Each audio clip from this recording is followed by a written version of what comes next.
Hey, what's up guys, it's Vlad here.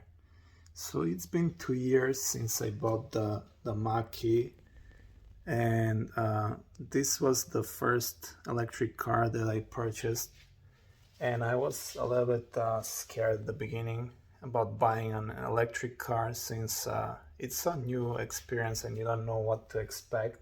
So in this video I'm gonna give my my honest review what it's like to drive electric car, and also I'm gonna run some numbers to show you how much you can save driving an electric car. So let's check what's the current mileage on this thing.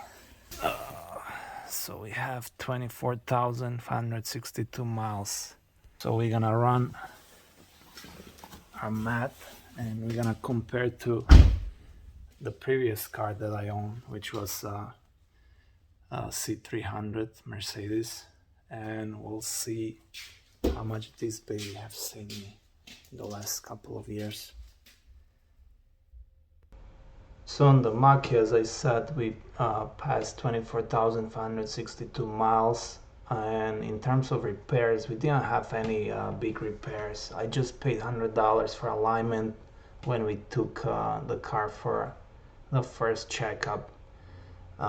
So based on the miles that I pass and the usage, the average miles per kilowatt hour is 2.9, and I used so far 8,470 kilowatt hours, which is the miles divided by kilowatt hours. And the price per kilowatt hour that I pay in I live in northern Jersey is 15 cents. So depending on your region, this number will be different, right? If you live in California, this could be double than what I'm paying here in New Jersey. So that takes me for a total cost of $1,270 for driving this car in the last 2 years and putting 24,562 miles on it.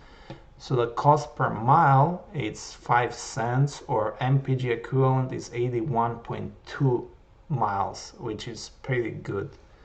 So if I compare that to the Mercedes C300 that I owned prior to the Mach, for the same mileage I would have used 1,228 gallons based on the MPG of 20, which if I combine city driving and highway, I was getting a roughly 20 miles per gallon with the C300, which takes me to total cost of $5,158 based on price per gallon of $4.2 for premium gas. So the C300 takes premium. Or the cost per mile was 21 cents, which in my case it's 4 times more expensive to drive the Mercedes compared to the Mach. And honestly, like the ride, the smoothness of the ride, the interior, the exterior, the look, everything about the Mach is so much better than the C300 in my opinion. And I just love quiet cars, you know. It's even before I got the electric car, I was always into cars that have smooth ride, that don't have, you know, don't make too much noise, that you can't even hear nothing on from the outside when you're inside the car. And that's what I love the most about electric cars. It just, the ride is, you can't compare it. Like if I have to compare the C300 to the Mach, it's like to a whole different level. Like it's, I never would go back to driving a regular car after I drove the first electric car. Like the whole experience with no shifting, no gears, the smooth ride, the smooth takeoff, acceleration, it's just amazing. So how much money I saved on this car driving it for 2 years? So let's add up all the numbers. On fuel, or on energy I would say, since I don't know if you can call it fuel, electricity, I saved $3,887. On oil changes, I don't do any more oil changes. So I used to do those every 6,000, 7,000 miles with the C300, and it was costing me $250 per oil change. So I saved there roughly $1,000. On brakes, I'm not using brakes anymore with the electric car. I'm using the one pedal mode, which, if you're not familiar with how that works, when you let go of the pedal, the gas pedal, if you call it gas pedal, uh, the car stops itself. So the electric motor has a generator built into the electric motor, and when you don't accelerate, the motor itself acts as a generator, meaning the magnets are slowing you down, and that energy is used to generate electric energy. So on brakes, I would say I saved $1,000. That number could be higher if you change the pads and rotors on C300, but for the sake of simple calculation, let's say $1,000. So between oil changes and brakes, I saved $2,000 for a total of $5,887. So you can see that, I mean, going electric is a no-brainer at this point for me.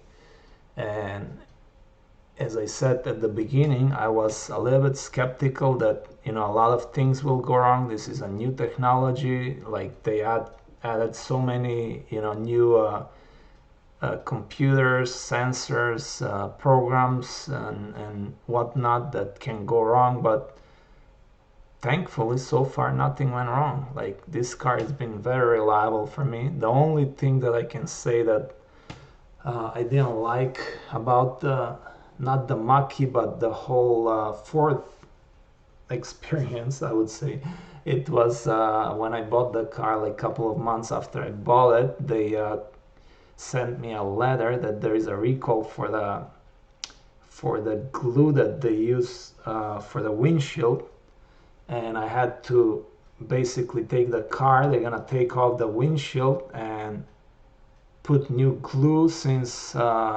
there is some safety issue there that the windshield can fall off. Or yeah, I had to take the car basically to a dealer, and the first time they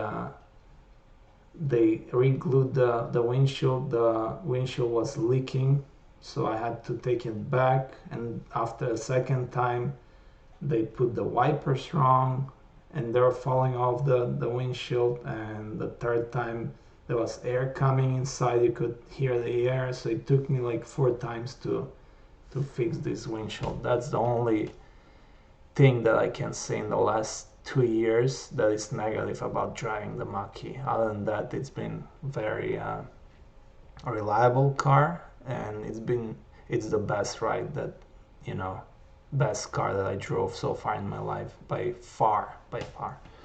So yeah, that's my honest review from somebody that really owns the car for 2 years, and I can definitely recommend, the car to anyone that's in electric cars.